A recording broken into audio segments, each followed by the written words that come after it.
این ویدیو شاید گندترین ویدیو باشه که میبینین. شاید هم نباشه. شاید شما این ویدیو دوست داشتید. آقا این ویدیو راجع به مدرسه. حالا بگین چی؟ امروز مدرسه رفتیم خوب بود. من که اصلا خوب نبود. معلمم هی بهم گیر میداد. نه هی بهم گیر میداد. آره اونم مدرسه مثل خودم. آره اونو بکن. بهم گیر میداد. نمیدونم چرا. این اشتباه است اینا. اینا معلم من که عقبا میبینین اون که مستقیم این وزدیه ماش آوردم فارسی هم حرف میزنه. حالا براتون مالش میدم ویدیوشو. آقا ما بزرگ مدرسه. آقا ببین اینه که خب حقیقتش رو بخوای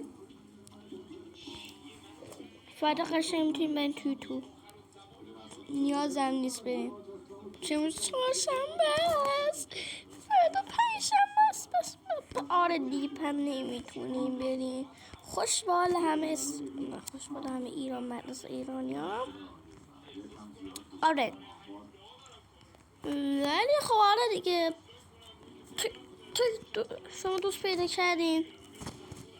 والا من یه رفیق دارم پیش دبستان تا کلاس 3 باشم. هیچ وقت هم من پشت نمی کنیم. راستش رو میگم اصلا به هم پشت نمی کنیم. حالا من بهتون گفتم من که جستم. حالا شما رو نه. حالا خداحافظ.